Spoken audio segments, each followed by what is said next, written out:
রোহিতের মরণ বাঁচানোর সুযোগ নিয়ে নতুন কোচের সাথে হাত মিলিয়ে ফুলকিকে হারানোর প্ল্যান করে ফেললো শালিনী। হ্যাঁ বন্ধুরা, ফুলকি সিরিয়ালে আজকের পর্বে তোমরা এরকমটাই দেখতে পাবে। পুরো গল্পটা জানতে হলে প্লিজ লাইক দিয়ে সঙ্গে থেকো। ফুলকি যখন কান্নায় ভেঙে পড়ে সেই সময় রুদ্রকে দেখে ফুলকি অবাক হয়। শালিনী বলে যে আমি রুদ্রদাকে খবর না দিয়ে থাকতে পারছিলাম না। তখন রুদ্র বলে যে আমার রোহিত ছোটবেলার বন্ধু, তাই রোহিতের এই খবর শুনে আমি আর ঘরে বসে থাকতে পারলাম না, তাই চলে আসলাম। কিন্তু ফুলকি এটা ভালোভাবে নিতে পারছিল না। এরপরেই রোহিতের অপারেশন হয়ে যায়, রোহিতকে বার করে আনে। ফুলকি সেটা দেখে রোহিতকে জড়িয়ে ধরে কান্নাকাটি করা শুরু করে। বলে স্যার আপনি কেন কথা বলছেন না, আপনার চোখ খুলছে না কেন? তখন ডাক্তারবাবু জানায় রোহিতের এখনো জ্ঞান আসছে না, আর এটাই চিন্তার বিষয়। 24 ঘন্টার মধ্যে যদি রোহিতের জ্ঞান না ফিরে আসে তাহলে কিন্তু ও কোমায় চলে যেতে পারে। এটা শোনার পরে ফুলকি আরো ভেঙে পড়ে। তখন রুদ্র বলে যে এইসব করার কি দরকার ছিল? রোহিতের নিজের জীবনে যা ঘটেছিল তারপরে আজকে ফুলকির জীবনে যা ঘটলো এইসব ভাগ্যের ব্যাপার। তখন রোহিত নিজের কেরিয়ার গড়তে পারেনি, আর আজকে ফুলকিরও কেরিয়ারটা নষ্ট হয়ে গেল।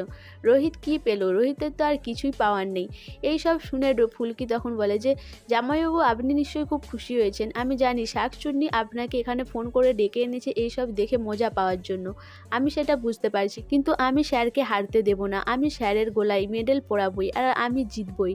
আমি ভারতের হয়ে খেলবো। আপনি চাইছেন আমি এতে না খেলতে পারি, কিন্তু আমি খেলে জিতে মেডেলটা নিয়ে আসবই।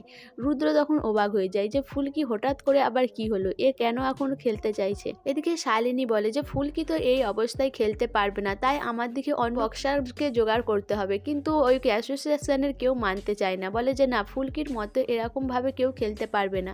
হঠাৎ করে কাকে আনার কথা বলছেন শালিনী? সেই সময় ফুলকি এসে বলে যে আমি আমার মত চেঞ্জ করেছি, আমি খেলবো, আর খেলে জিতে আসবো, স্যারের জন্য মেডেল আনবই, আমি খেলবো।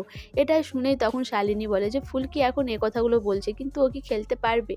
তখনই সবাই ঠিক করে নেয় যে না, ফুলকিই খেলবে। এরপর ফুলকি ঠাকুরের কাছে প্রণাম করে নিজের কপালে নিজেই তিলক কেটে নেয়। বলে মা আমি যেন জিততে পারি।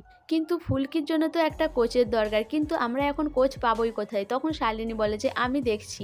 এরপর শালিনী একজনকে নিয়ে এসে হাজির করে। শালিনী বলে যে আমি এনাকে চিনি, ইনি খুব ভালো একজন খেলোয়াড়, আর ফুলকির কোচ ইনিই হবে। এরপর তিনি সমস্ত কাগজপত্র দেখে ঠিক করে দেয় যে হ্যাঁ এই ফুলকির কোচ হবে। ফুলকিকে জানিয়ে দেওয়া হয় সেই কথা। ফুলকি বলে যে স্যার আমাকে শুধু জিতিয়ে দিন, আমি চাই এই খেলাতে জিতি, কারণ আমার জিতের উপর নির্ভর করছে আমার স্যারের মরণ বাঁচন, আমাকে জিততেই হবে। এরপরেই দেখানো হয় যে শালিনী সেই কোচের হাতে একটা শিশি ধরিয়ে দেয়, তাকে বলে যে এতে যেটা রয়েছে সেটা হাফ টাইমের পরে তোয়ালেতে ভালো করে মিশিয়ে দিবে, আর ওটা দিয়েই ফুলকির মুখ মুছিয়ে দেবে। তাহলেই ফুলকি চোখে ঝাপসা দেখবে, সামনের মানুষকে দেখতে পারবে না, আর উল্টো পাল্টাও কিছু করতে পারে। এতেই ফুলকি হেরে যাবে, ফুলকি কোনোভাবেই জিততে পারবে না। আমার শত্রু হয়ে সে জিতবে আর আমি সেটা মেনে নেবো, এটা কখনোই হতে পারে না। সব বন্ধুরা, শালিনী যে প্ল্যানিং করেছে, শালিনী কি এতে সাকসেসফুল হবে? সত্যিই কি ফুলকি হেরে যাবে? সে কি রোহিতের মাথা উঁচু করে জয়ের মালা পরে বাড়ি আসতে পারবে? তো তোমাদের কি মনে হয় অবশ্যই আমাকে কমেন্ট করে জানাবে। আর আমার ভিডিওটা ভালো লাগলে প্লিজ সাবস্ক্রাইব করে দিও, আর ফেসবুক থেকে দেখলে অবশ্যই ফলো করে দিও, আর তার সাথে সাথে একটা লাইক করো আর শেয়ার করে দিও।